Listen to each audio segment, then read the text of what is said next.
¿Cómo les va a todos y a todas? Muy buenas tardes. Gracias por sumarse a esta clase sincrónica de la materia Movimientos Sociales, Organizaciones de la Sociedad Civil y Movimientos Sociales, de Trabajo Social. Aquí se encuentran los estudiantes. Ahí estamos con María Victoria, con Gilda, con Angélica, con Natalia, con Maxi y Bárbara. Como les comenté, íbamos a recibir la visita de un profesor colombiano de la ciudad de Medellín, de la institución universitaria Colegio Mayor de Antioquia.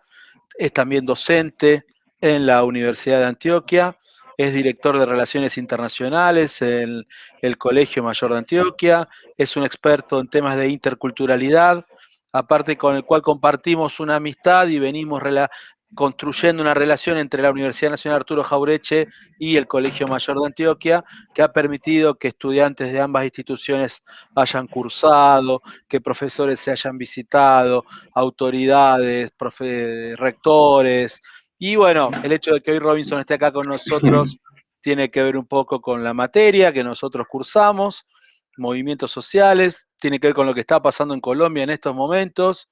Y bueno, la tarea así que había para esta semana era ir, mientras íbamos leyendo materiales sobre lo que pasaba en Colombia, tratar que los y las estudiantes te hagan algunas preguntas a modo de entrevista. De esa manera, llevando adelante las preguntas, ellos daban cuenta de los textos que había para esta semana.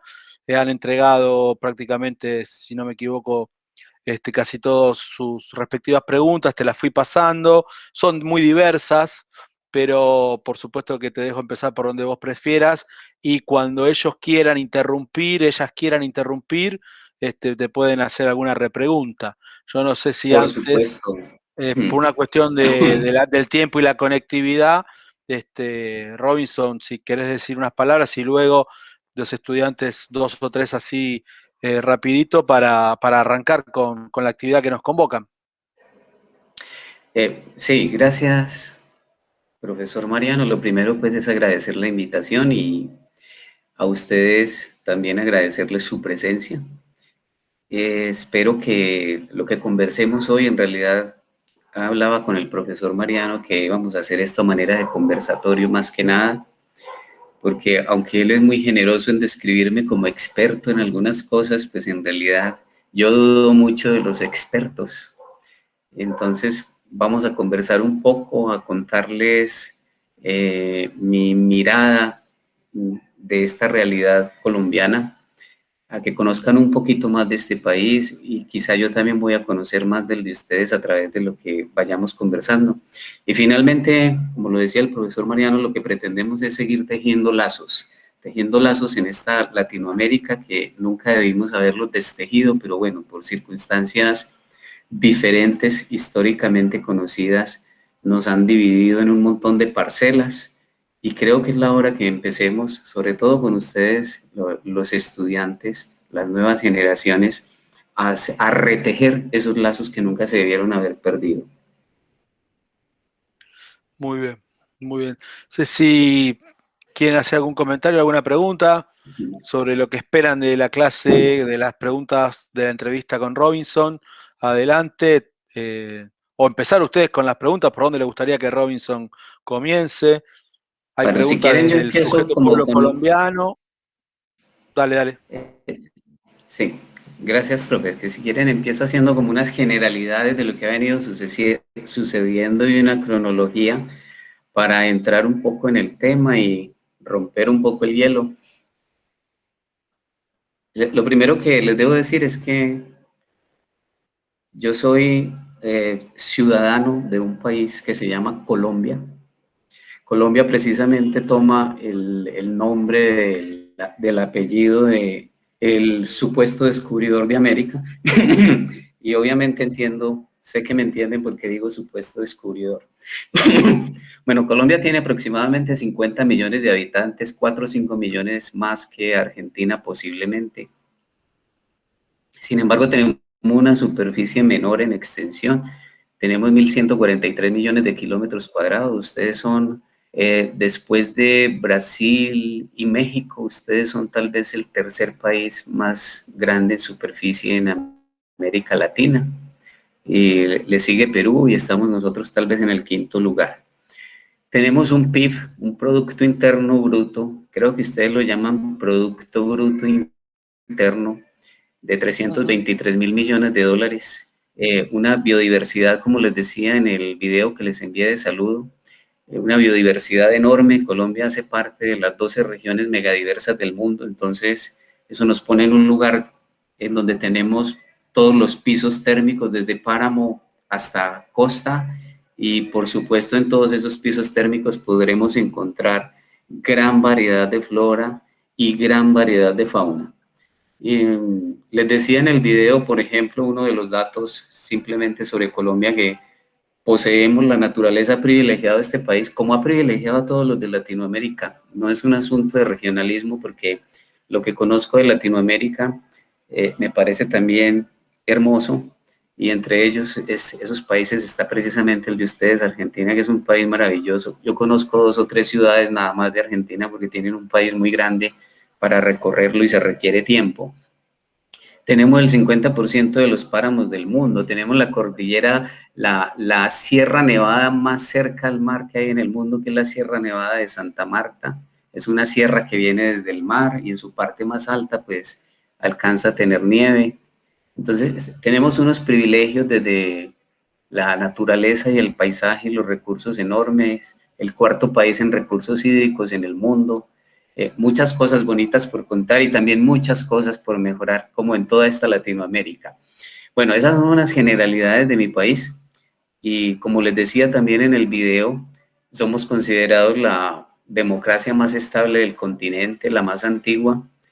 Sin embargo, eso a mí antes me genera preguntas, o me genera preguntas antes que satisfacción, porque siendo la democracia más antigua de Latinoamérica, deberíamos haber solucionado y habernos hecho las preguntas principales sobre cómo construir una sociedad y un sujeto político de manera muy clara. Sin embargo, la realidad nos muestra cosas muy distintas, como lo que ustedes leen y escuchan a través de los medios y de las redes. Bueno, esta Colombia ha estado involucrada en asuntos de violencia y de guerras desde hace mucho rato. Eso no es una novedad. Si ustedes revisan la historia de Colombia, tenemos por allá a principios del siglo XX la Guerra de los 1000 días, después hubo otras guerras en 1948 con la muerte de un caudillo liberal, que es uno de los partidos en Colombia, candidato a la presidencia. Ese asesinato generó un periodo que se denominó de violencia. Colombia es el único país en el mundo que tiene un periodo denominado periodo de la violencia, con mayúsculas. O sea, la violencia para nosotros es un nombre propio, porque tiene periodo, y arranca por allá en 1948.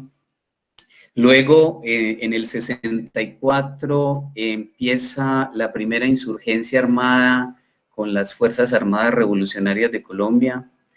Posteriormente, en el 66, el Ejército de Liberación Nacional y otras fuerzas armadas que se han venido generando. Entonces, el asunto de la violencia en Colombia, en la democracia más antigua de América Latina, no es un asunto nuevo. Para centrarnos un poquito en lo que está sucediendo ahora, pues voy a tomar los antecedentes más desde lo que ha sucedido desde el 2018. En el 2018, entre octubre y diciembre, hubo un paro nacional, básicamente liderado por estudiantes y estudiantes universitarios, y en ese momento lo que se pedía es casi lo que se pide siempre: eh, presupuesto para la educación, específicamente para la educación superior, garantías, seguridad, bueno, acceso a la educación superior.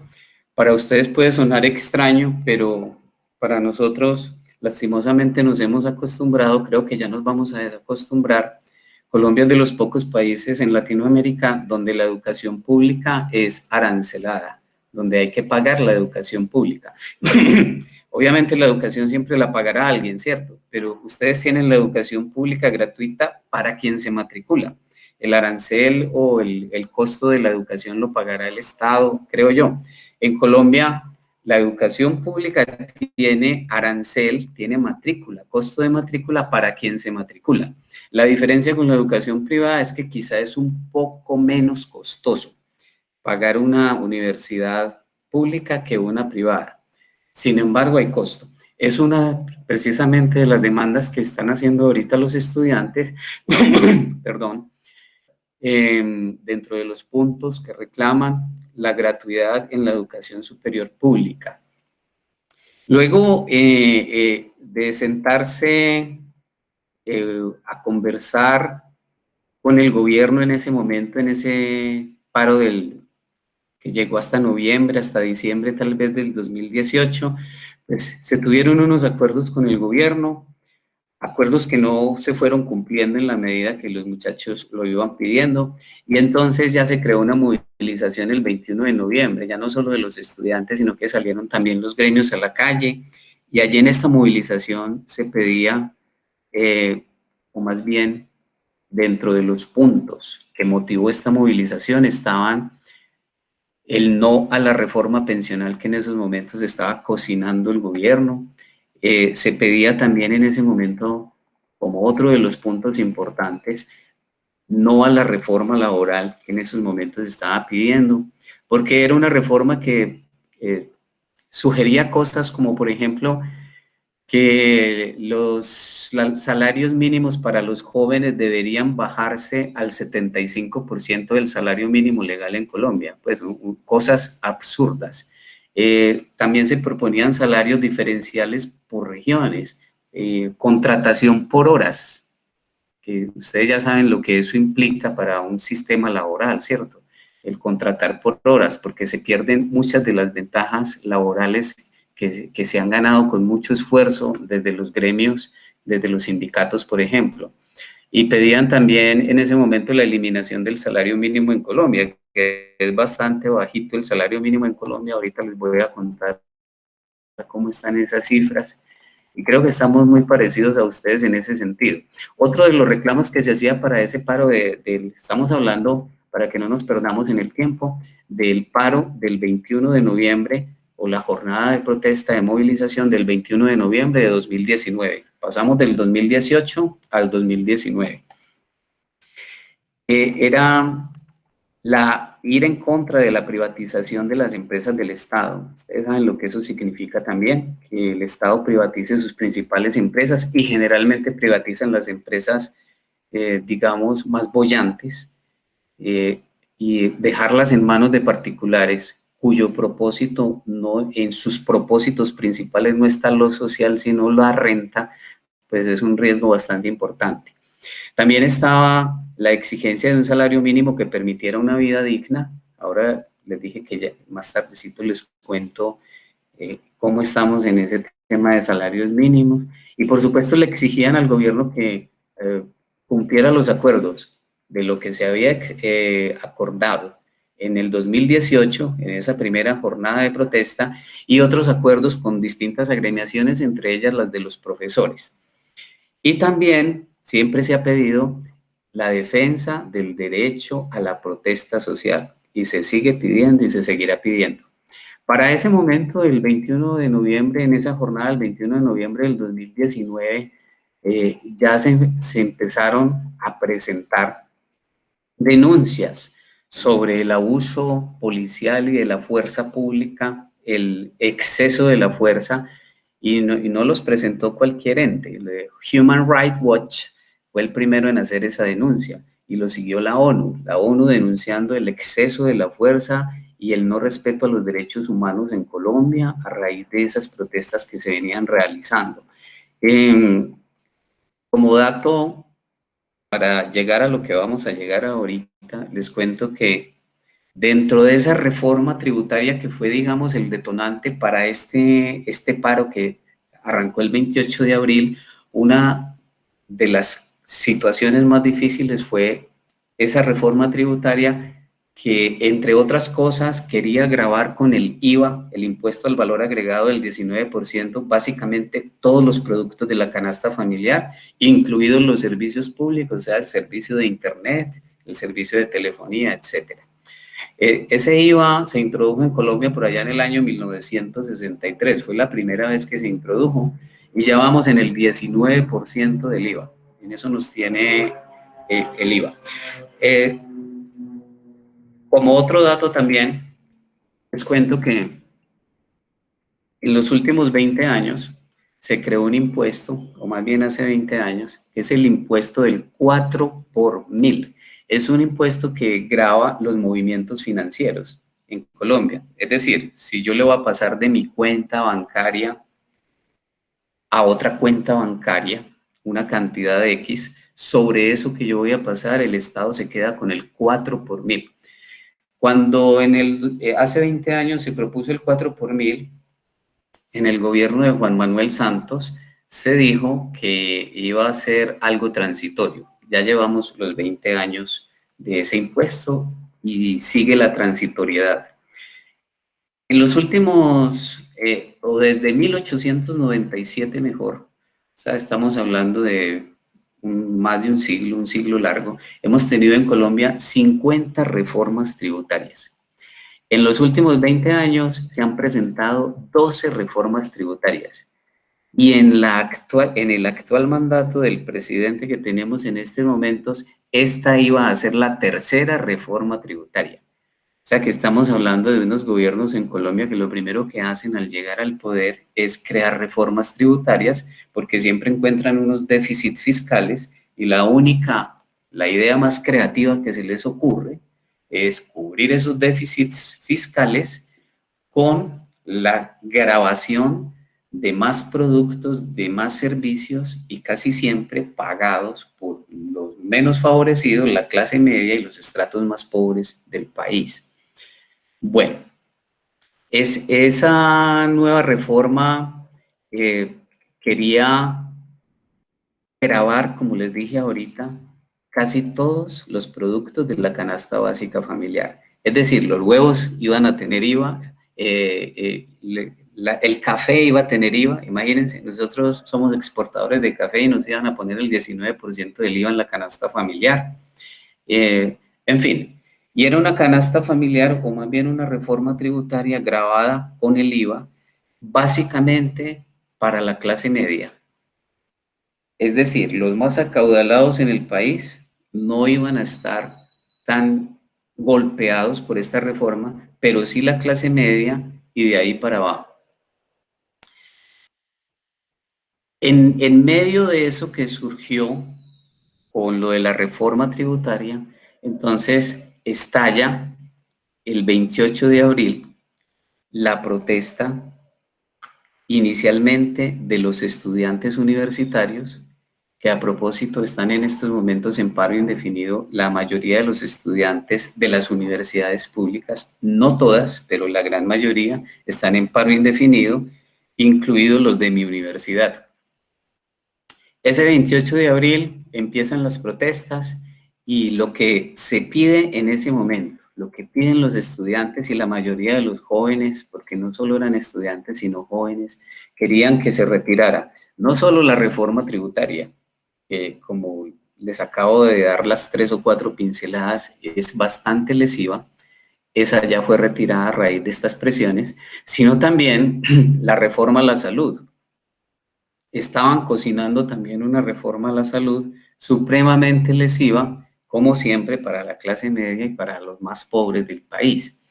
Estaban pidiendo una renta básica de por lo menos un salario mínimo legal mensual vigente en el país para todas las familias.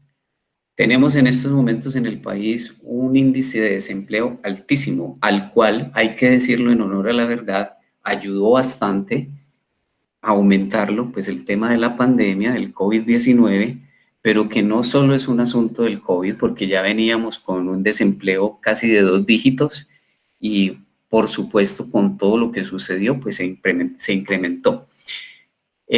Pedían también en ese momento la defensa de la producción nacional agropecuaria, industrial y artesanal, Ustedes saben, creo que a ustedes también les ha tocado.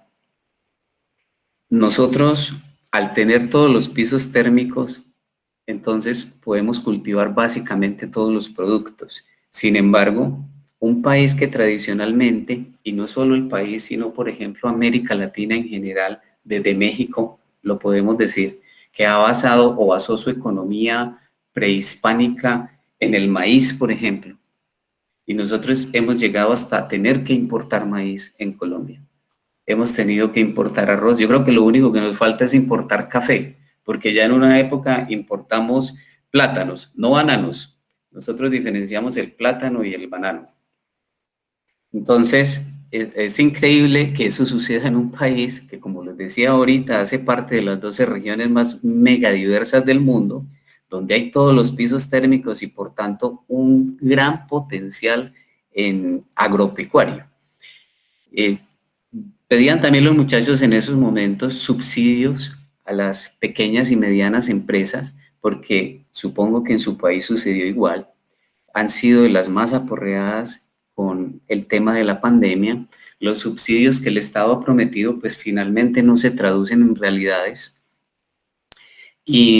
o simplemente son préstamos sobre los cuales hay que pagar intereses además del capital. ¿Y con qué se pagan intereses y capital si mi pequeña empresa está en una situación de déficit por diferentes causas, entre ellas la pandemia, ¿cierto? Donde he tenido que sacar empleados, donde no tengo materias primas, donde los acreedores me están cobrando lo que debo pagar mensualmente, etcétera.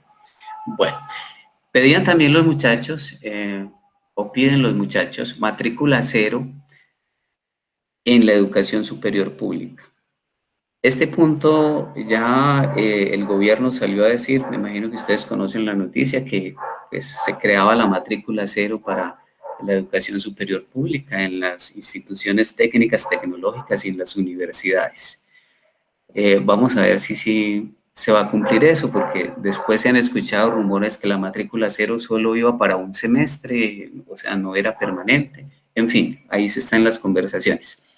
Y por último, o no por último, hay muchas otras peticiones, yo simplemente les estoy haciendo un resumen muy burdo de lo que se está pidiendo.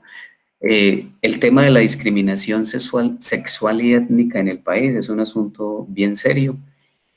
También se tomaba ahí como una de las reclamaciones, y las erradicaciones forzadas de cultivos de hoja de coca.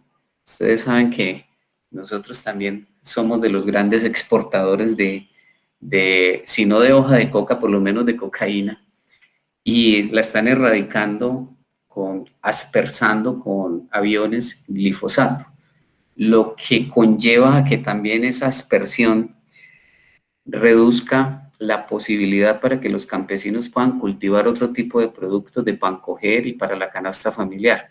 Y también se pide que Colombia venda las reservas internacionales que tiene, que equivalen a 32 billones de pesos.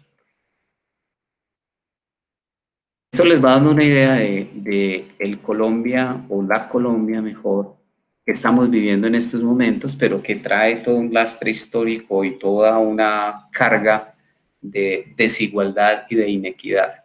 Esa inequidad puede estar representada en cifras como estas. El salario de un congresista en Colombia es aproximadamente, les voy a hablar en pesos colombianos, 34.417.000. Eso en dólares es más o menos unos $9.000 largos, mensuales. Estamos hablando de un salario mensual. El costo mensual de un congresista, el costo mensual, ese era solo el salario, pero el costo mensual, por el equipamiento que le dan, por las personas que le ponen a su servicio, etcétera, etcétera, el vehículo, el teléfono, los pasajes aéreos, es de aproximadamente 94 millones de pesos colombianos. Estamos hablando de una cifra cercana muy cercana a los $15.000, 15.000, $17.000. Eso nos cuesta un congresista mensualmente. Y el total de lo que nos puede costar el Congreso a nosotros en un año, pues ya se imaginarán ustedes, multipliquen esos 15.000, 16.000 dólares mensuales por el número de congresistas que tenemos, más de 200 congresistas, y eso nos va a dar una cifra supremamente alta. La canasta familiar básica en Colombia, y repito, estas cifras del salario mínimo o del salario de un congresista y lo que es el salario mínimo, enseguida las vamos a comparar, no solo aplica para Colombia, ustedes están muy cerca de esas cifras también.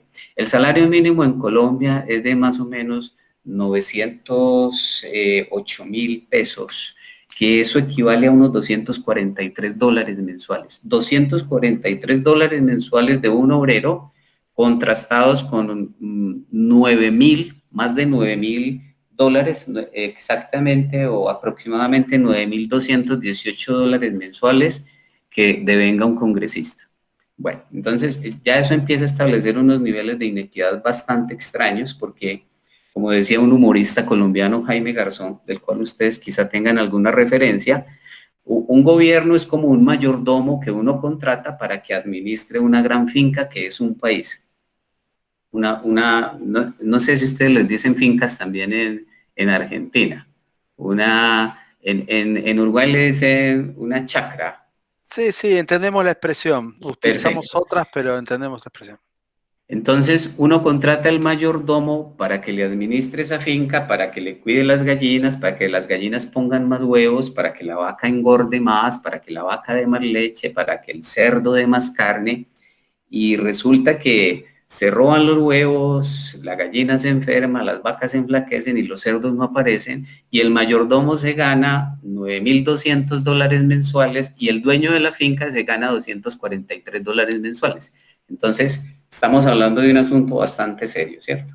De unas diferencias abismales. Ahora, el problema no es cuánto se gana un congresista, cuánto se gana un obrero, sino el poder adquisitivo de lo que se está ganando el obrero, ¿cierto? Esos 243 dólares mensuales en Colombia no alcanzan para pagar un arriendo, la renta de un apartamento, de un departamento, como dicen ustedes, mensualmente, un apartamento modesto, no un apartamento costoso, ni un apartamento en un barrio de los más pobres, sino un apartamento modesto, clase media, no alcanzaría siquiera para pagar el arriendo, la renta de ese departamento. Entonces, estamos hablando que la canasta familiar valorada por nuestro Departamento Nacional de Estadística, que se llama DANE, esa es la sigla, DANE, ellos calculan la canasta familiar en Colombia, la canasta básica, en 1.400.000 pesos. 1.400.000 pesos. Eso quiere decir que la canasta en realidad está costando más de 300 dólares en Colombia. Y el salario mínimo está en 243 dólares. Entonces, les sigo mostrando unas cifras con respecto a la inequidad y lo dejan a uno un poco asustado. Si a eso le sumamos que nosotros estamos en el puesto 92 dentro de 180 países como más corrupto, y si le agregamos que somos, según la última investigación, el país más desigual en la región de América Latina, pues entonces ahí están los ingredientes suficientes para crear una bomba de tiempo, ¿cierto? Que es lo que está empezando a explotar en estos momentos. Somos una de las regiones más desiguales en el país. Digamos que el 10% de los más ricos en el país ganan 40% más, ganan 4 veces más que el 40% de los más pobres. ¿Eh? Es decir, el 10% de nuestra población más acaudalada junto gana 40% más que el resto de los más pobres. Son unas diferencias pues abismales. En ese orden de ideas, entonces, estalla el paro del 28 de abril que sigue vigente. El próximo viernes va a cumplir el mes. Se tienen programadas unas actividades para festejar, si se puede decir de esa manera, este paro que es histórico en nuestro país porque ha sido tal vez el paro más largo que hemos tenido, con unas protestas muy fuertes y con un abuso de las fuerzas del Estado bastante importante y que ha dejado un saldo que ahorita les contaré más o menos cómo están las cosas. Ese comité de paro que organiza este paro, pues está integrado por las centrales de trabajadores, está integrado por las confederaciones democráticas de pensionados, por organizaciones gremiales como Dignidad Agropecuaria, el gremio de los camioneros, se entiende la expresión, el camión es el vehículo que se transporta, en el que se transporta carga. Para Ahí están nosotros el camión también. es argentino, así que tenemos Ah, es argentino. gran tradición argentina en camioneros. Ah, muy Y bien. sindicato camionero muy fuerte, obviamente. Es que en México le dicen camión al autobús. Nosotros aquí le decimos bus. Sé que ustedes les dicen autobús y en Uruguay también. En Uruguay le dicen Colectivo, colectivo. ómnibus. Nosotros Ómnibus. decimos colectivo, claro. Eso. Dale, dale. Entonces, el camión para nosotros es ese que transporta la carga. También están los movimientos estudiantiles, aunque hay algunas organizaciones estudiantiles que han dicho en declaraciones que no se sienten representadas ahí en ese comité de paro. El saldo de este paro, no nos ponemos de acuerdo en las cifras, porque los organismos y las ONGs, los organismos de derechos humanos y las ONGs hablan de unas cifras y el Estado habla de otras. Pero más o menos las cosas van así. 50 muertos como producto del paro. Y ahí están también incluidos agentes de la policía y del SMAT.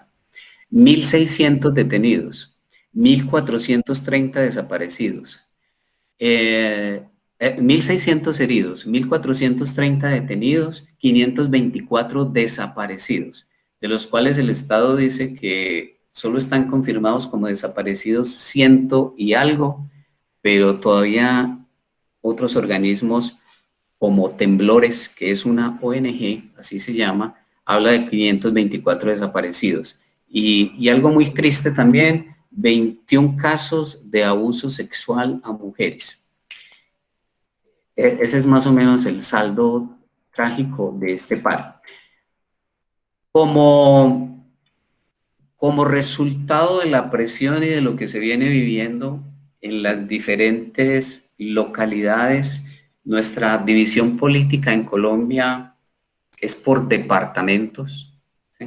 Ustedes tienen provincias, nosotros tenemos departamentos y en los departamentos hay municipios y cuando esos municipios alcanzan cierto desarrollo en infraestructura y económico, pues se convierten en ciudades.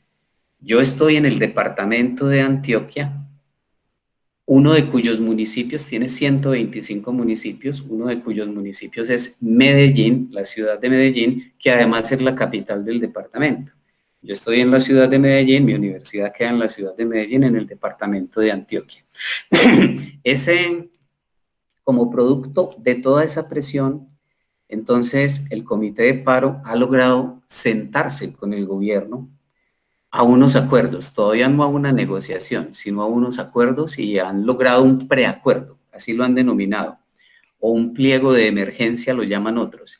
En ese preacuerdo, varias de las cosas que ellos están solicitando, el comité de paro está solicitando es el no uso de arma de fuego por parte de la fuerza pública durante las movilizaciones. Quieren también que se cree un mecanismo de atención de los heridos, que resulten en las protestas, que como ustedes vieron son cientos de heridos.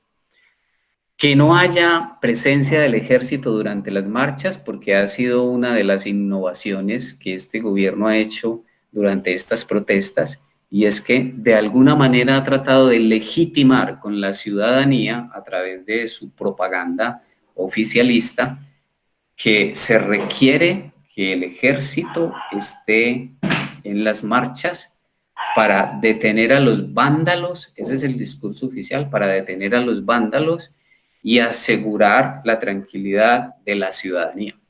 Bueno,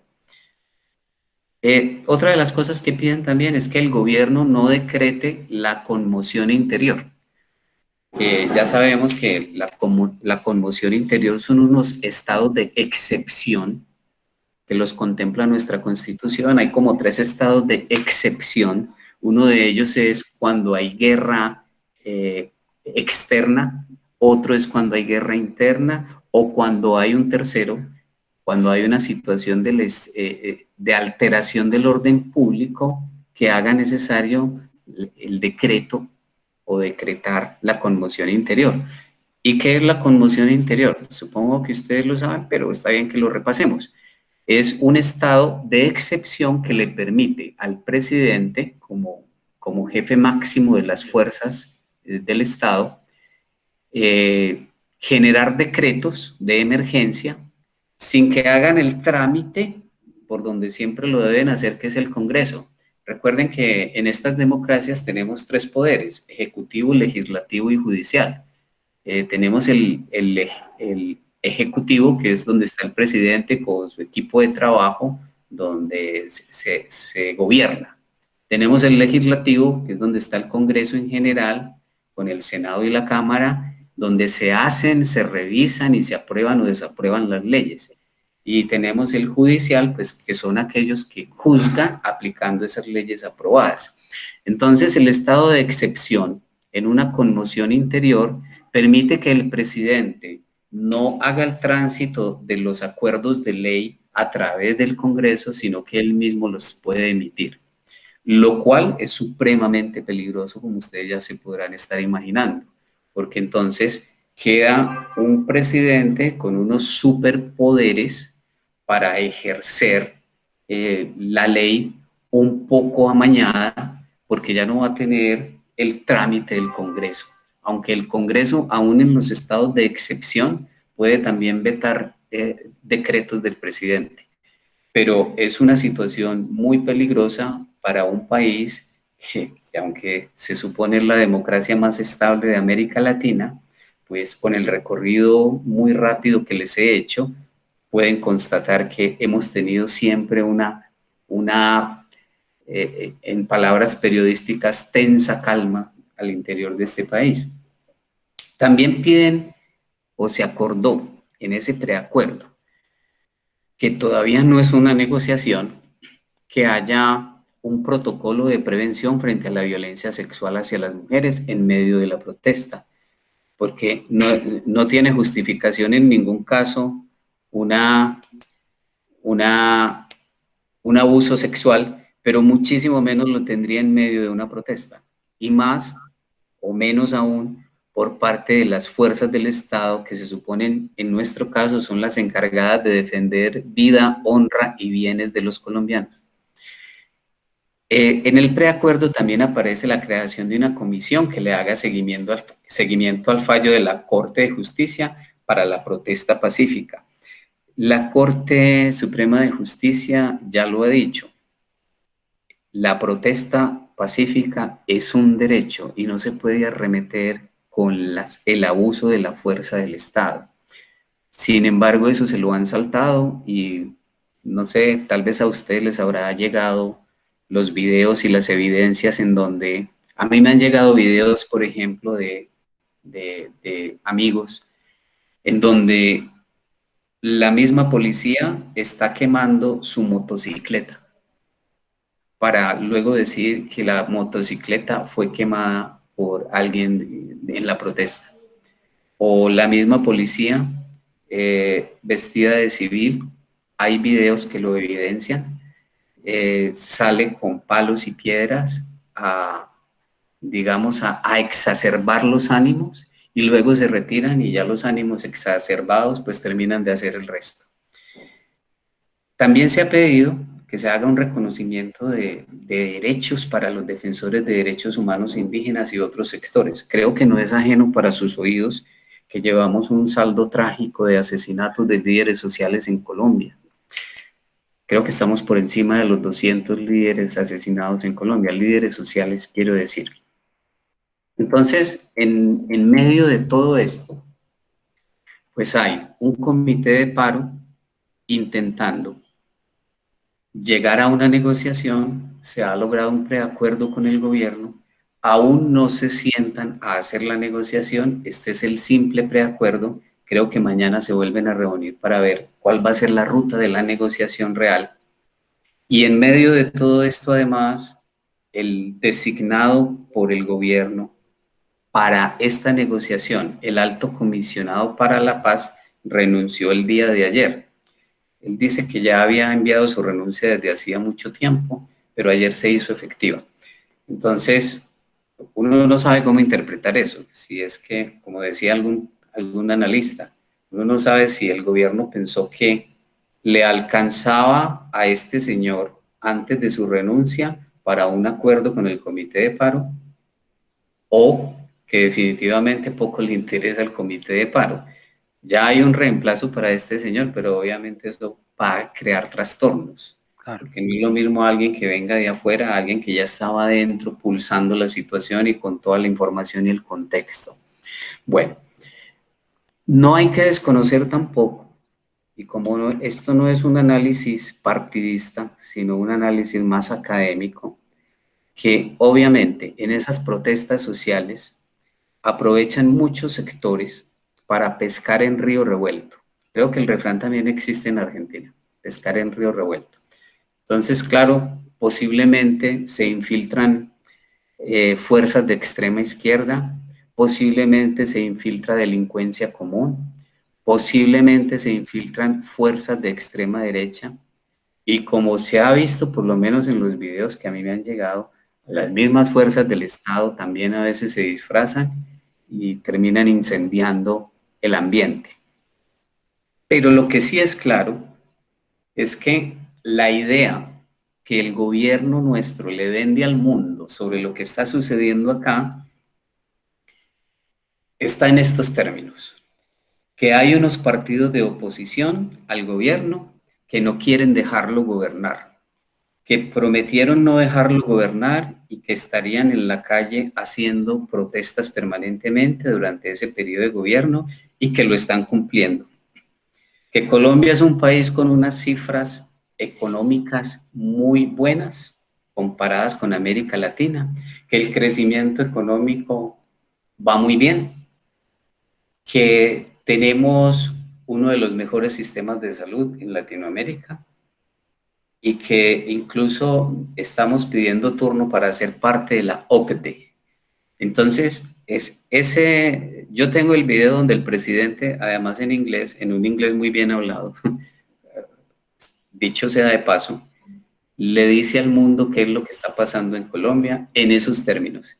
En ningún momento reconoce que hay una protesta social legítima, que tenemos un desempleo tan alto, que hay una pobreza enorme, que por supuesto la aumentó la pandemia. Tenemos más de 20 millones de personas por debajo de la línea de pobreza en Colombia.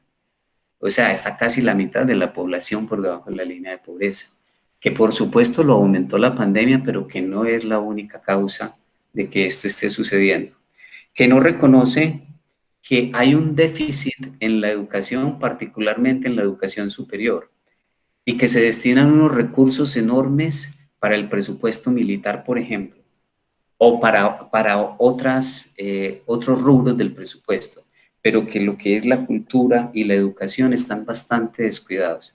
No reconoce nuestro Estado que ha habido fuerza exagerada y abuso por parte de los organismos del Estado reprimiendo estas protestas. No lo reconoce todavía. No ha permitido hasta hoy el ingreso de delegados de el Comité Interamericano de Derechos Humanos, de la Corte Interamericana de Derechos Humanos. La canciller acaba de decirle a la Corte que no, que esperen que los organismos propios de nuestro Estado hagan el balance de la situación y que ahí sí entren ellos. Ellos están pidiendo entrar desde hace rato, ha habido una iniciativa ciudadana por internet para firmar, para pedir que el gobierno permita que entre los delegados de la Corte. Sin embargo, no se ha podido. Recuerden que la Corte Interamericana de Derechos Humanos no puede entrar a un país si su gobierno no se lo permite. Entonces, ellos aceptan venir, pero nuestro gobierno aún no se lo ha permitido. Entonces, ese es más o menos el panorama de lo que está sucediendo. A uno le gustaría, por lo menos a mí en mi caso particular, me gustaría que las universidades desde sus directivos sentaran una posición también pública frente a lo que está sucediendo. Sin embargo, los veo muy timoratos, ¿sí? A los cuerpos directivos de las universidades públicas en general muy timoratos, incluidos los de mi universidad. Eh, Creo que esta batalla la están librando más los jóvenes y sobre todo los jóvenes estudiantes que los que estamos más grandes. De alguna manera se están convirtiendo en un referente para nosotros. Tal vez lo que nosotros no hemos alcanzado a hacer, ojalá lo alcancen a hacer este montón de jóvenes y por lo menos tener el precedente de uno de los paros más largos en la historia de este país, lograr que una reforma tributaria se retire de la mesa y que posiblemente una reforma a la salud ya se está retirando también, lograr un preacuerdo para sentarse en una mesa de negociación, lograr que el gobierno por fin diga que va a haber matrícula cero para la educación superior pública, me parecen que son logros históricos en nuestro país, lo cual no quiere decir que con esos pocos logros podamos estar satisfechos, porque con el panorama que les pinté ahorita, pues es un país que al igual que casi todos en Latinoamérica necesita muchísimas reformas en muchos aspectos, pero sobre todo, como lo decía o lo dice nuestro escritor William Ospina, del cual ustedes quizá tengan referencia, uno de nuestros escritores más reflexivos, vivo actualmente, dice, hay que gobernar un país, pero sintiéndose el gobernante, no sintiéndose el dueño. Pareciera ser que en esta Latinoamérica y particularmente en Colombia, los gobernantes se sienten dueños del país, no los responsables de haber sido elegidos para administrar y mejorar la calidad de vida de los electores, sino los dueños del país para imponer por encima de cualquier cosa sus intereses particulares, que como ustedes saben también casi siempre coinciden con los intereses particulares de los grupos económicos más importantes. Bueno, creo que he hablado mucho, les he dado un panorama No, desde... sí, sí, muchas gracias, Robinson. La verdad que toma agua. Veo que has leído las preguntas que mandaron Sí, los estudiantes. yo tomo agua Veo y ustedes que, toman mate. sí, tal cual. Veo que las has leído, que están prácticamente todas con sus respectivas respuestas, y me pongo a pensar y a leer las que mandaron Natalia, Bárbara, Ángel, Maxi, pero quizás hay algunas que ellos quieran ahora repreguntarte o reforzar, ya que eh, nosotros en Argentina estamos muy acostumbrados a que nuestras luchas las demos en la vía pública, las demos en la calle. Y paradójicamente, la pandemia no nos está dejando tener esas disputas. Y sin embargo, cuando vemos al pueblo colombiano manifestándose, nos alegramos. Claro, cuando nos contás ahora el panorama y los muertos y los heridos y los desaparecidos, decimos, ay, la pucha. Pero claramente algo está pasando, hay un despertar. Entonces, bueno, los dejo a los chicos y a las chicas para que hagan las preguntas que les parezca que haya quedado en el tintero o aprovechar tu presencia. Adelante muchachos. Preguntas fáciles, por favor. Robinson Maximiliano, mi nombre. Hola Max. Eh, la verdad que le agradezco por el minucioso relato, ¿no? De lo que está ocurriendo allá en Colombia. Muy agradecido, ¿no? De escuchar. Y la verdad que las preguntas que yo había realizado se respondieron todas, porque la duda mía era si fue a partir, ¿no? De la sanción de la reforma tributaria o venía ya un proceso y como usted dijo que a fines del 2018 ya se inició, ¿no? En Colombia un proceso, ¿no? A partir de los alumnos universitarios y bueno, y siguió en el 2019 y bueno, o sea, lo que usted relató es casi lo que pasó acá en Argentina, son muy similares, o sea, es como evidencia que actúa, ¿no? Ya los gobiernos neoliberales, o sea, son como recetas que vienen impuestas desde países, digamos, ya sabemos, los países centrales, ¿no? De Estados Unidos. Eh, y creo que, o sea, es todo lo que está pasando acá. El 50% de la población está bajo la línea de pobreza. El salario mínimo nuestro también es igual que en Colombia. O sea, entristece, ¿no? A veces conocer estos detalles, ¿no? Porque uno, no latinoamericano, y viendo que no únicamente en nuestro país ocurre eso. Y, y la verdad que, no sé, una pregunta así cortita le querría preguntar que, o sea, a partir, ¿no?, de todo su análisis y todo, ¿cómo podría avisorar un futuro para Latinoamérica? ¿Cómo se podría, no sé, a mí se me ocurre ahora que gane Lula y que Alberto esté fuerte y que cambie ahí el gobierno en Colombia, pero desde su visión, ¿cómo ve un futuro para Latinoamérica y que pueda cambiar, ¿no?, la situación que vivimos los latinoamericanos siempre? Eh, Gracias, Maximiliano. Para Bueno, complementar lo de Maximiliano Robinson, sí, gracias. el rol de las organizaciones sociales, que son los que hacen que en Argentina estemos con los problemas que estamos, pero con un acuerdo y una paz social, creo que es la que falta en Colombia. Entonces, para complementar un poco la pregunta de Maxi, yo creo que también es un ingrediente que nos interesa saber qué pasa en tu país con los movimientos y organizaciones sociales.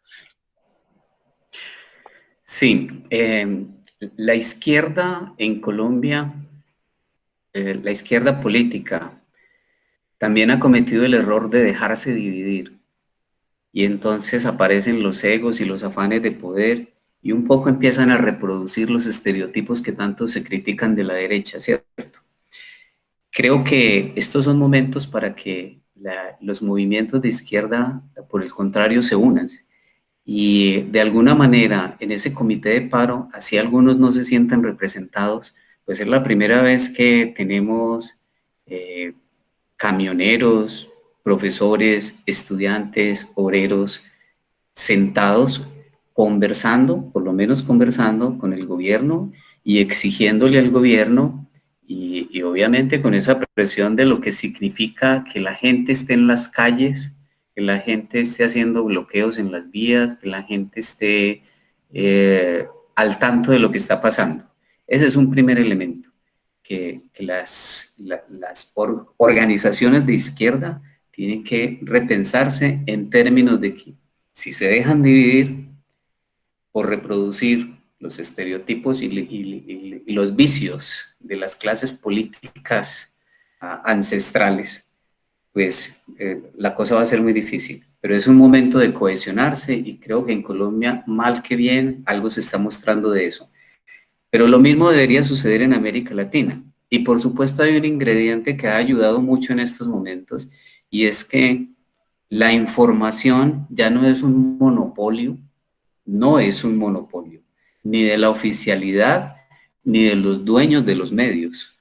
En estos momentos prácticamente tenemos más información y corremos el riesgo de tener más desinformación también desde las redes sociales, dígase correos electrónicos, Instagram, Twitter, WhatsApp, etcétera, que por los mismos medios oficiales de información, porque en el caso de Colombia, por ejemplo, pues la televisión colombiana es casi toda privada y los dueños de la televisión y de la radio y de la prensa son todos de grupos económicos muy importantes.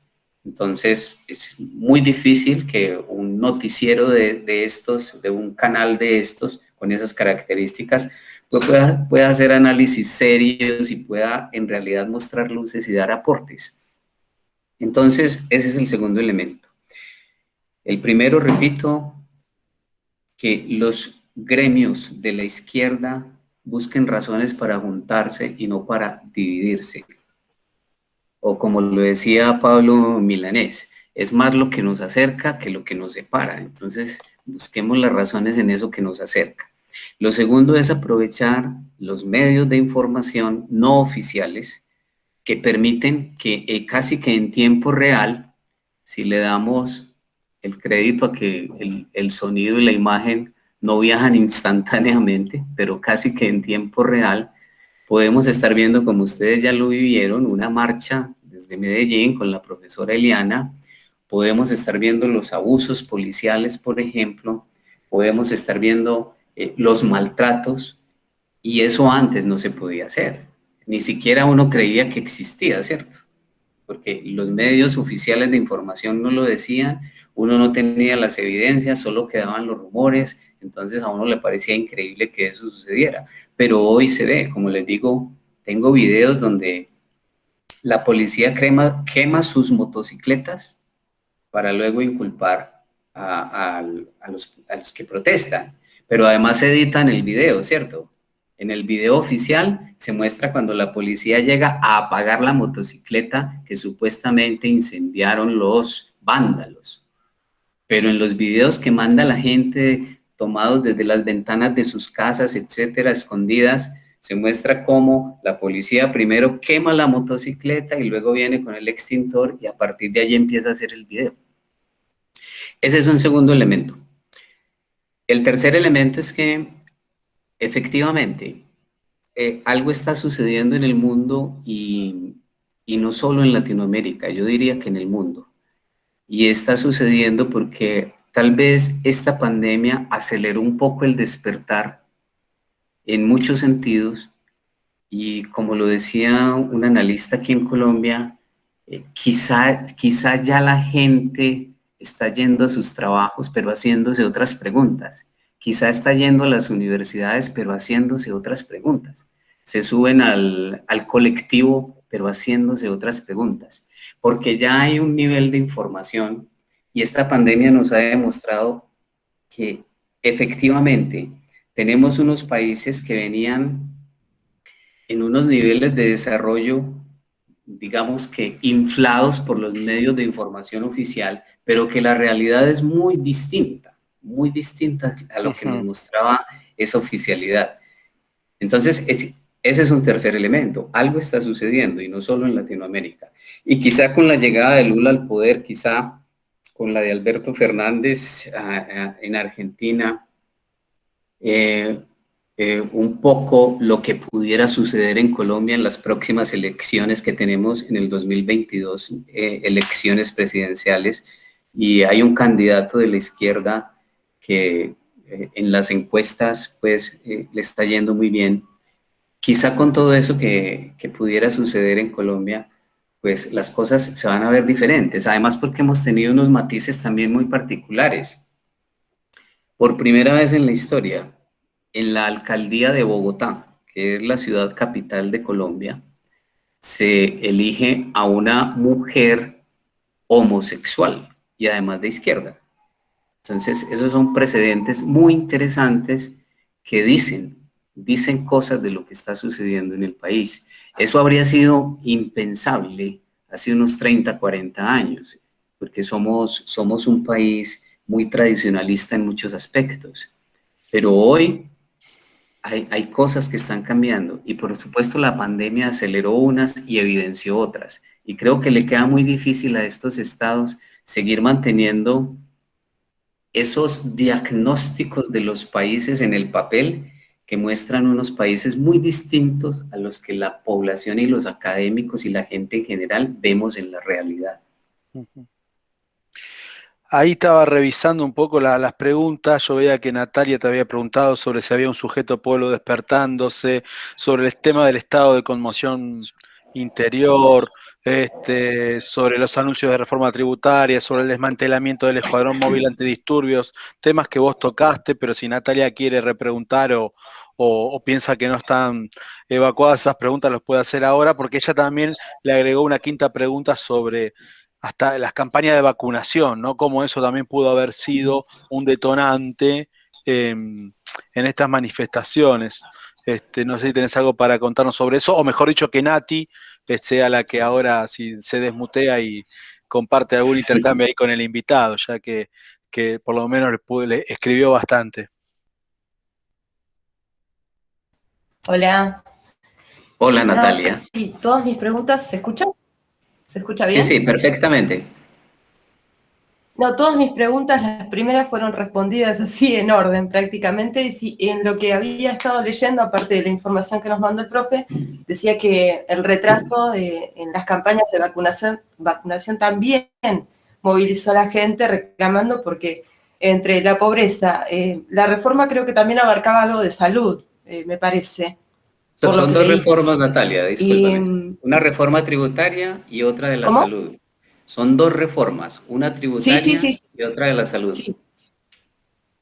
Sí, sabía que abarcaba algo de la salud, pero no tenía entendido bien cuál era la propuesta. Entonces, entre la pobreza, el aumento de la pobreza, los contagios, el aumento de contagios y la no vacunación, había leído que también provocó que la gente saliera a la calle reclamando por las vacunas, que para estar menos expuestos, ya que es difícil entrar al sistema de salud sin dinero. Sí, ustedes están muy bien informados. Eso a mí me alegra bastante, porque es parte de la construcción de ese tejido también con Latinoamérica, ¿cierto? Estar informado de lo que está pasando en cada uno de nuestros países. Porque, como decía el poeta, lo que le pasa a un ser humano le pasa a la humanidad, ¿sí? Una violación a una mujer no es una violación a una mujer, es una violación a las mujeres. Y es una vergüenza para los hombres, ¿cierto?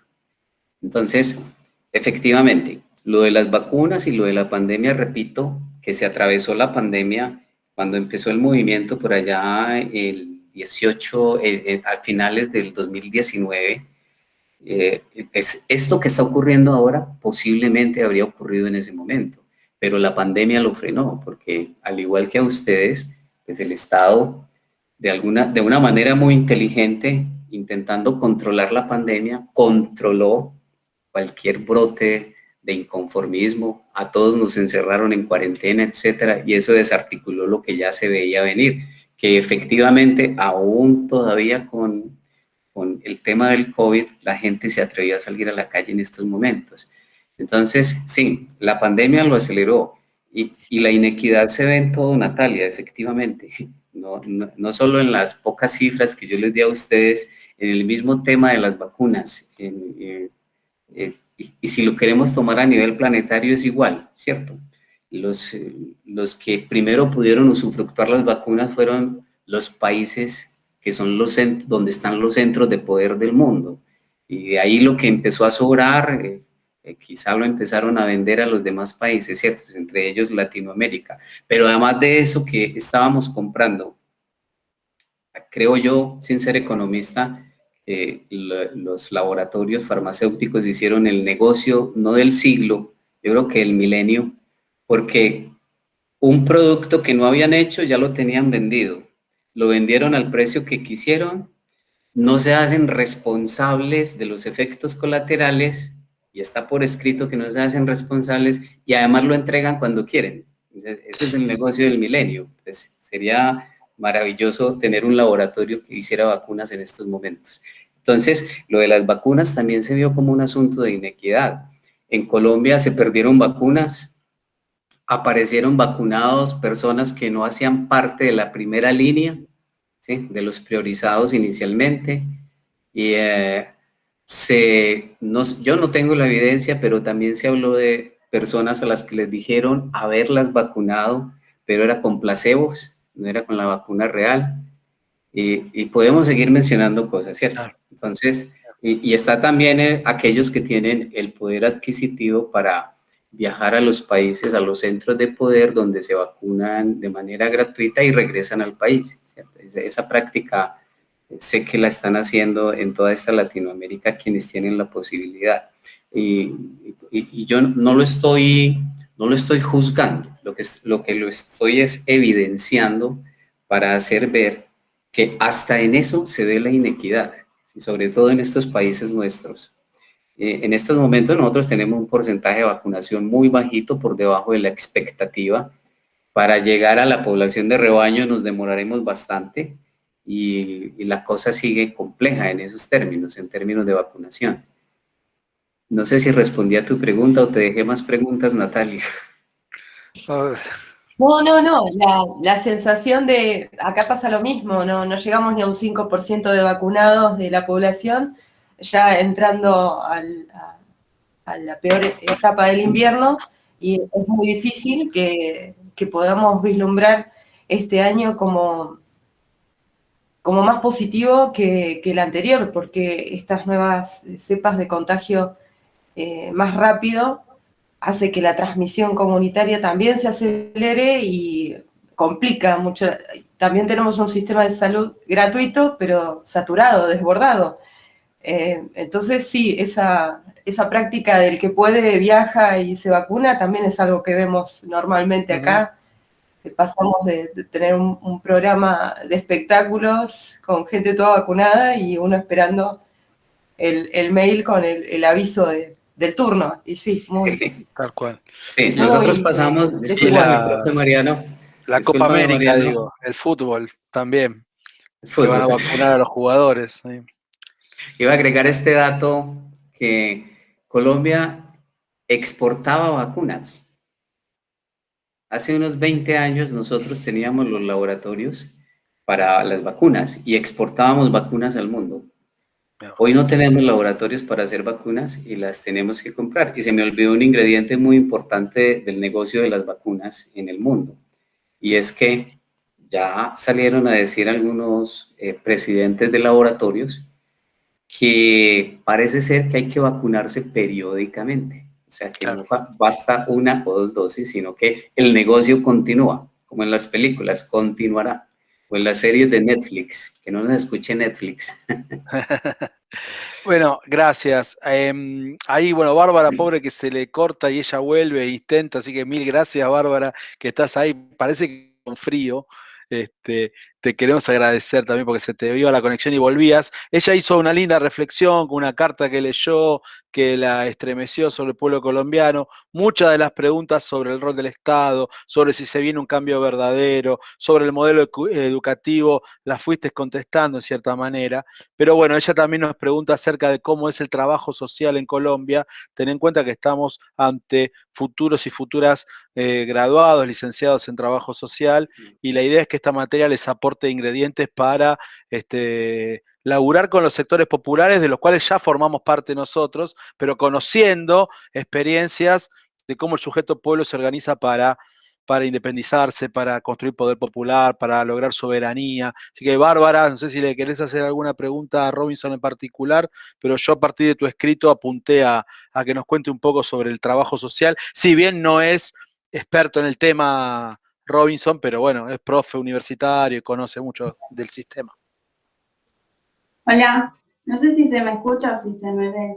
Sí, Bárbara, perfectamente. Era la pregunta esa, o sea, ¿qué rol tiene el trabajador social hoy en Colombia? Y después en la carta que leí, pregunté si se viene el cambio, o sea, se nota el cambio, pero si se viene un verdadero cambio. Bueno, esa es una pregunta para un profeta, Bárbara. Pero voy a empezar. Nosotros tenemos precisamente una facultad de Ciencias Sociales y Educación en la universidad. Pues Mariano nos ha permitido contar con su presencia en algunas oportunidades por aquí. Ha estado en esa facultad y ha participado también en algunos espacios de clase virtual. El tema social en Colombia tiene fuerza. A nivel de formación en educación superior tiene fuerza. Pero obviamente, digamos que en lo que viene sucediendo en mi país, no es ningún aliciente es formarse en trabajo social, puesto que tenemos un saldo de asesinatos de líderes sociales tan alto.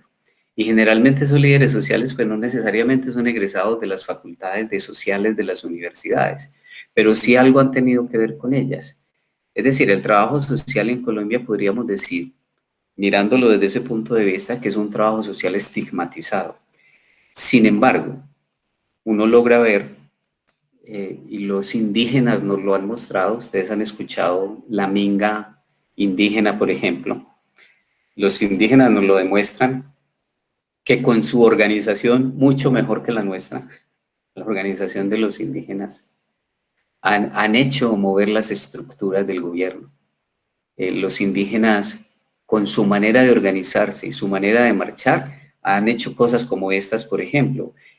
Durante estas protestas han hecho recorridos por todo el país, estuvieron acá en Medellín, y un expresidente de Colombia, de no muy grata recordación para mí, de apellido Uribe, se ofreció como mediador entre los indígenas y el gobierno, y los indígenas tuvieron el coraje de decirle: no lo legitimamos a usted como mediador entre nosotros y el gobierno.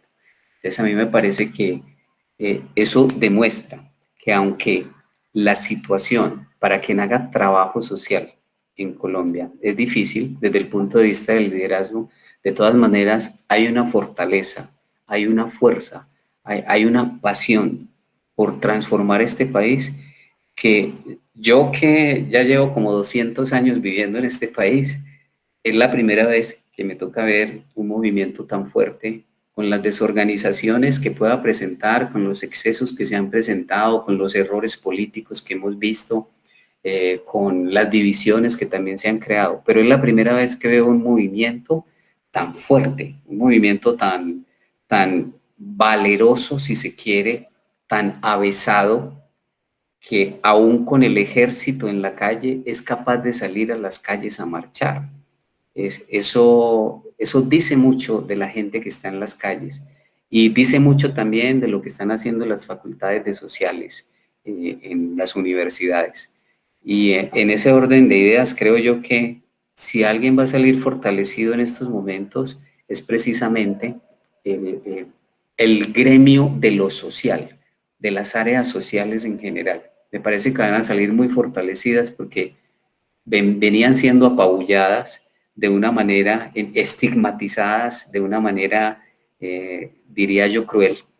Sin embargo, esto es casi que un aire, un segundo aire para los movimientos sociales, para los sindicatos, para las agremiaciones estudiantiles, para las organizaciones sociales en general. Y por supuesto, ahí hay una gran tarea por parte de aquellos que se forman para el trabajo social, o en el caso nuestro, para la planeación y el desarrollo social, y para la gestión comunitaria. Bien. Yo siempre trato de encontrar la pregunta que no contestaste de cada uno de los y las estudiantes, pero en el caso de Angélica, ella, bien, como estuvimos viendo en la materia, las luchas no nacen solas, y hace referencia a las luchas del 2019 y 2020, vos hiciste referencia al 2018 también. También te preguntaba acerca de los intentos de diálogo entre la mesa de paro y Iván Duque, también trataste ese tema. También hablaste de la Organización de Naciones Unidas, si dice algo acerca de la violencia ejercida por el gobierno, pero quizás por ese lado podemos apuntarnos, porque ustedes están muy cerquita de Venezuela, y si pasa algo en Venezuela parece como que estamos ante la dictadura más grande de la historia, y cuando pasa algo en Colombia la manera de analizarlo es distinto. Pero le doy la palabra a Angélica, porque la que tiene que preguntar es ella, ¿no? Así que no sé si estás de acuerdo. Sí. Sí, en realidad yo estaba pensando otras cuestiones, porque como dijiste, Mariano ya fue respondiendo todo lo que había escrito, en una cuestión más macro, ¿no? De esta problemática de como región, en el sentido de que, como le había mencionado también a Eliana en su momento, de este tipo de democracias, ¿no? Que se presentan, muchas vienen exportadas desde Estados Unidos, el modelo de democracia que esperan que tengamos acá en Latinoamérica. Y si de repente esto se trata más de una cuestión geopolítica mundial, de seguir manteniendo cierto control de Estados Unidos sobre algunos países de Latinoamérica en diferentes formas, ¿no? Por ejemplo, nosotros siempre estamos dependiendo del FMI, y siempre estamos como atados a ese grupo económico, ¿no? Que no nos deja desarrollarnos, y en otros países de Latinoamérica se da otras cuestiones más políticas, capaz, por esta cuestión de dominación del mundo que quiere seguir sosteniendo Estados Unidos ante potencias como la de China o la de Rusia, que siempre están ahí como empujas, ¿no? Me parece que capaz hablar de esa cuestión más macro, como ya hablamos, para mí, ¿no? Siempre igual hay mucho por hablar más porque la situación es compleja del país. Bien. No sé si Bueno, Rose. si te entendí, Angélica, sería como extrapolar esta situación, sacarla de la región latinoamericana y ponerla más en lo geopolítico. Yo creo que hubo un evento importante en un centro de poder que fue la no reelección del presidente de los Estados Unidos, y eso también generó,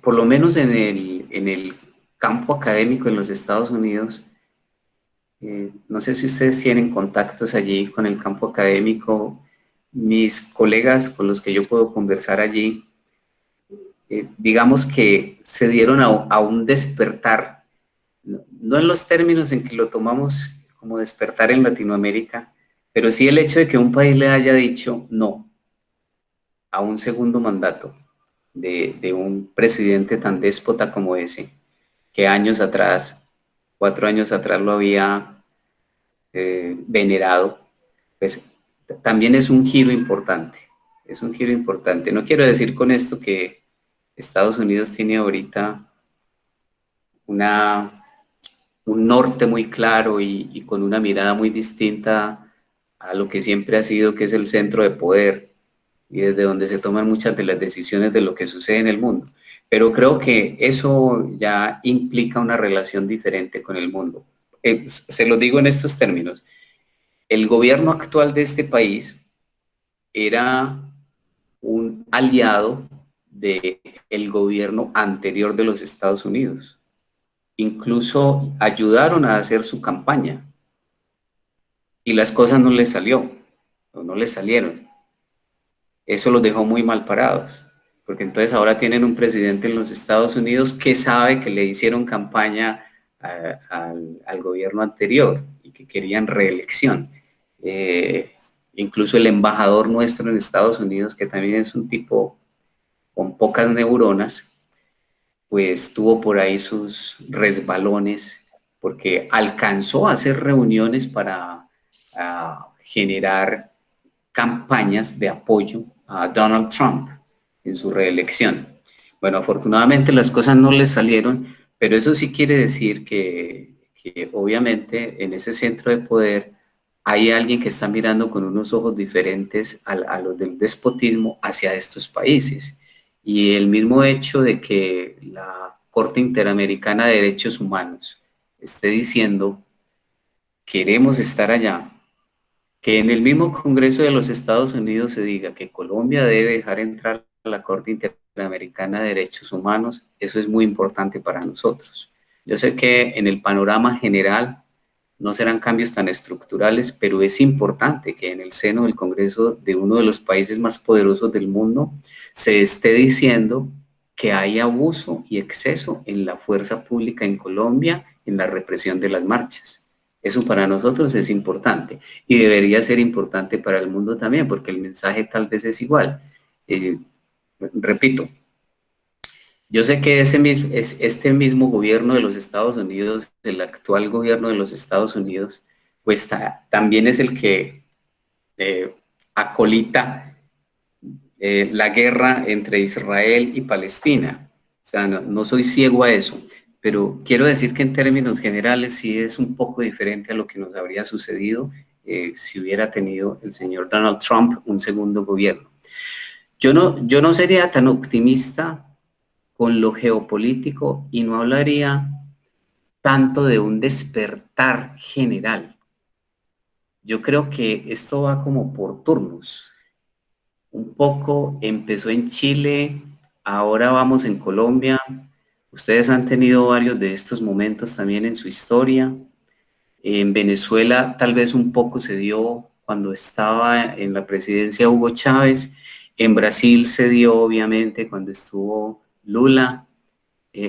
Pero no soy tan optimista de que sea un fenómeno global que definitivamente va a cambiar las formas de resolver los conflictos en el mundo y que los centros de poder van a tener que ceder. No sería tan optimista. Creo que podría haber algunos cambios estructurales en algunos países en específico, tal vez ahí estaría el nuestro, pero no soy tan optimista porque si miramos geopolíticamente el mundo, la cosa en África está muy mal, en Asia, en buena parte de Asia la cosa está muy mal, en India la cosa está muy mal, empezando porque es el segundo país con más muertos por COVID y el segundo con más contagiados después de los Estados Unidos, entonces las cosas no están bien, ¿cierto? Y no creo que en India haya ese despertar, por lo menos yo no lo veo en estos momentos. Entonces, tal vez prefiero ser un poco más cauto y pensar que son movimientos muy focalizados que de alguna manera se están presentando en Latinoamérica, no en todos los países. Miren lo que acaba de suceder en Ecuador. Entonces, no en todos los países, pero sí en algunos de estos países de Latinoamérica y que tal vez eso podrá sí crear algunos cambios. Tal vez no los cambios más urgentes que estamos necesitando, pero sí algunos cambios. Y eso también es un campanazo para estas clases dirigentes que, que se vuelven indolentes. O como lo decía William Ospina muy jocosamente, William Ospina, como se dan cuenta, es un escritor al que yo admiro mucho, también lo he hecho admirar del profesor Mariano. William decía, cuando se desmovilizó la FARC en Colombia, decía, bueno, ya se desmovilizó la guerrilla en Colombia, ahora solo falta que se desmovilice la clase dirigente. Entonces yo creo que qué bueno que por primera vez en Colombia, así no vaya a suceder, pero por primera vez en el marco de este paro, se está diciendo que se quiere que el presidente renuncie, que se contempla la posibilidad de que el presidente renuncie. Eso nunca se había dicho, ¿sí? Y posiblemente no sucederá, pero el hecho de que se diga, que se ponga en las redes sociales, ya es algo importante. Ahora ya estamos llegando a 1 hora y media de encuentro, te queremos agradecer mucho todo tu tiempo. Yo como profe desorganizado que tengo acá, no tengo las preguntas de Gilda y de María Victoria, pero sé que ellas las tienen en su cabeza. Si te quieren despedir, te quieren agradecer, es el momento como para ir cerrando. Gilda, Mari, están ahora para terminar de despedir a Robinson, hacerle alguna pregunta que les haya quedado en el tintero. Buenas tardes. Hola, Gilda. Hola. No, yo particularmente como Angélica creo la mayoría de mis preguntas, todas, estuvieron respondidas por usted a lo largo de la charla. Había una que es actual, que en la que yo hablo, usted habló igual de los representantes de los derechos humanos internacionales que quedaron varados ahí, que Colombia no los dejó pasar al país. En uno de ellos estaba Juan Grabois, que ahora se encuentra Argentino. en Lima, Perú, para volver. No sé si... La pregunta hablaba si usted consideraba que era importante, que supongo que sí, para un relevamiento y una visibilización de las violaciones de los derechos humanos en Colombia actualmente. Yo creo que es supremamente importante. Recuerden ustedes que los derechos humanos de Naciones Unidas nacen por allá, lueguito de la Segunda Guerra Mundial, ¿cierto? Cuando el mundo pensó que, bueno, no nos podemos seguir matando y hay que establecer unos mínimos de acuerdo. Y esos mínimos los debemos respetar todos. Y en general, casi todos los países del mundo firmaron como acuerdo los derechos humanos. Casi todos hacen parte de ellos. Colombia, Argentina, casi todos. Sin embargo,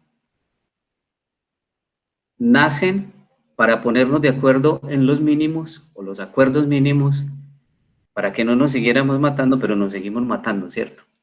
Pero aún así, creo que es un pequeño filtro, una pequeña barrera para que estos gobiernos desaforados en el abuso, que han estado en la clase dirigente por generaciones, que se suceden en ellas, que se la heredan. No tengo el relato de Argentina, pero en Colombia hay papá presidente, luego hijo presidente, o papá senador, luego hijo senador. Y ahorita un hijo de Álvaro Uribe lo están postulando, ya están haciendo el trabajo de las bodegas de internet, de Instagram, para postularlo como candidato a presidencia. Pues es increíble, ¿cierto?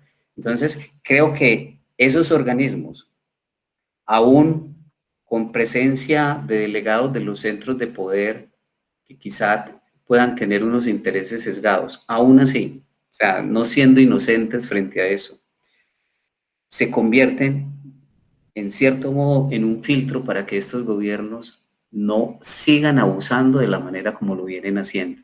Y precisamente por eso no los dejan ingresar, ¿cierto? Por eso devolvieron a Juan, no lo dejaron pasar de migración en el aeropuerto. Y no hay una razón, ¿cierto? Por ahí inventaron que era que tenía el pasaporte vencido.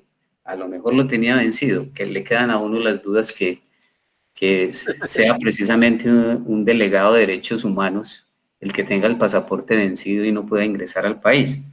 Entonces, definitivamente, sí, estos organismos son importantes, aun con los sesgos que puedan tener.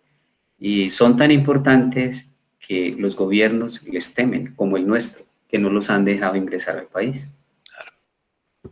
Muy buena. Perfecto. Muchísimas gracias. Con mucho muy gusto. buena, Gilda, muy buena, muy actual aparte de la pregunta. Esto pasó ayer. Sí, Muy ayer. bueno, muy bueno. Sí, sí, sí. Mari, no sé, vos estás con la cámara apagada, capaz que por la conectividad, pero te queda ahí, por lo menos dar un saludo a Robinson, no sé. Pidámosle que cuando venga a Argentina nos traiga unos ricos, caramelos Café. de guayaba. Ah, también, también.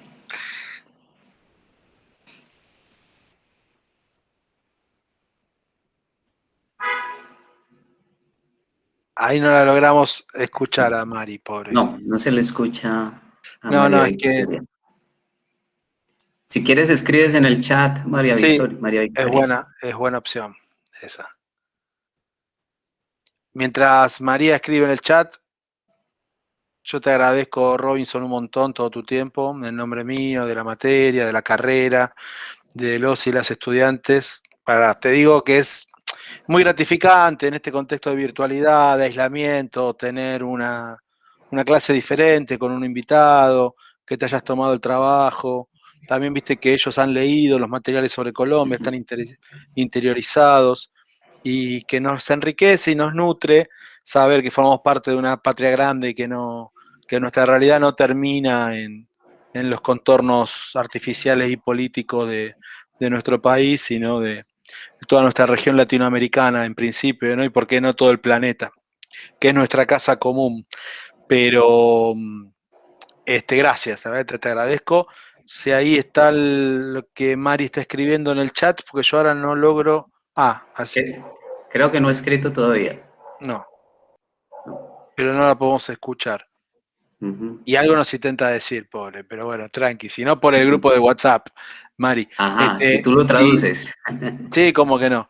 Y bueno, si alguna de las otras compañeras o Maxi quiere aprovechar para saludarlo a Robinson, yo más que agradecerte en esta oportunidad una vez más y estar a disposición para lo que necesiten allí, tanto en Medellín, en el Colegio Mayor, como en Colombia. Maxi. No se te escucha, Maximiliano. Ahí, ahora. Ahora sí. No, como dijo el profe, agradecerle, ¿no? Por el tiempo que se tomó y por darle un relato tan detallado, ¿no? De lo que está ocurriendo allá en Colombia. La verdad que le agradezco. Y bueno, si algún día viene para acá, tenemos que hacer un asado. Sí. Maximiliano, pero te advierto, ya Mariano lo sabe, que yo soy vegetariano. Pero me encantan los morrones, las papas asadas.